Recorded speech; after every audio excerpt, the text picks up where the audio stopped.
Mon verre d'eau à moi, il est à moitié plein, il n'est pas à moitié vide. S'impliquer dans sa communauté puis dans sa localité, c'est valorisant, c'est le fun, c'est intéressant.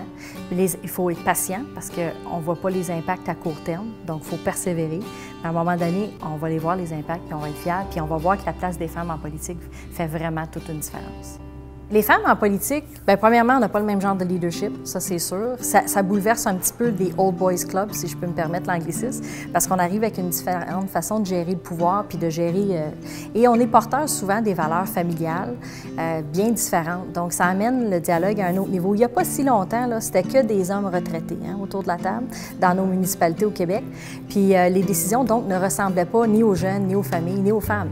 Et de plus en plus, on les voit, ces changements-là. Puis moi, je pars du principe que si tu veux que les décisions ressemblent à ta communauté, bien, il faut que ton conseil ressemble à ta communauté. Puis dans ta ville, bien, tu as des hommes, des femmes, des jeunes, des moins jeunes, des professionnels, etc. Donc, si tu as un conseil qui représente ta population, tes décisions vont leur ressembler beaucoup plus et répondre beaucoup plus à leurs besoins.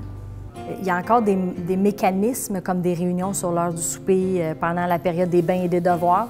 Il y a encore des mécanismes qu'on peut changer si on est en plus grand nombre. Mais dans le contexte actuel, ce que ça prend, moi je pense, c'est beaucoup d'organisation, puis un appui de son conjoint et de sa famille, ça fait toute la différence. Et c'est faisable avec les technologies, avec tout ce qu'on a, c'est faisable de conjuguer. Puis il faut savoir déléguer certaines affaires. Moi, un des compromis extraordinaires qu'on a fait, c'est que mon chum m'a dit, si tu es élu en 2009, on va avoir quelqu'un pour faire le ménage parce que c'est pas vrai que le dimanche, notre seule journée en famille, on va la passer à faire le ménage de la maison. Pourquoi avoir choisi la politique?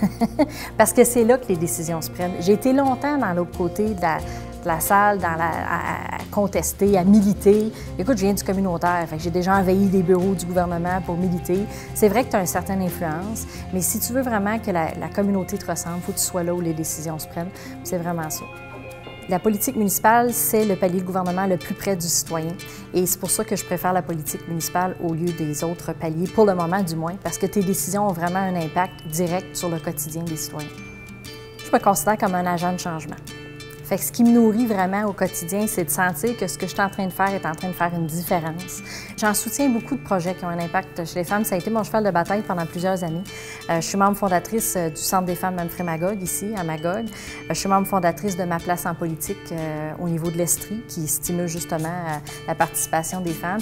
Parce que je sais que ça prend des modèles. Moi, je l'ai eu des modèles. Il y a eu des femmes qui m'ont inspirée. Il faut leur démontrer que c'est faisable. C'est faisable de conjuguer travail, famille, politique. Et on en sort vivant même, pas magané du tout. Un préjugé que j'ai souvent entendu, c'est que les femmes, vous êtes bien trop émotives pour faire de la politique. Mais moi, je peux vous dire qu'avec 7 ans d'expérience en politique, là, les hommes sont pas mal plus émotifs, réactifs que les femmes en politique. Le meilleur conseil que je donnerais à une femme, c'est de se faire confiance. De se faire confiance, puis t'es pas obligé de tout savoir avant de te lancer. C'est un peu notre défaut, ça, les femmes. Ça, c'est un préjugé aussi, mais c'est un fait établi. Je me rappellerai toujours quand j'étais au conseil d'administration du CLD, moi, j'arrivais avec mes documents, des post-it soulignés, puis j'étais prête pour mes réunions, puis il y avait d'autres mères qui ouvraient leurs enveloppes à côté de moi, qui n'avaient pas lu le document. C'est là que j'ai vu que, non, vous n'êtes pas obligé d'être 100% prêt puis d'avoir toutes les compétences. Lancez-vous, faites-vous confiance. Je suis une femme de défis, puis je pense que le mot s'est passé dans la communauté, fait que souvent on m'en lance des défis ici et là. Comme il y a 2 semaines, je suis allée danser au sommet du Mont-Offord de la danse des Jeux du Canada avec l'équipe de Borealis. Mais la plus surprenante, je dirais, c'est quand je me suis fait raser les cheveux pour le camp.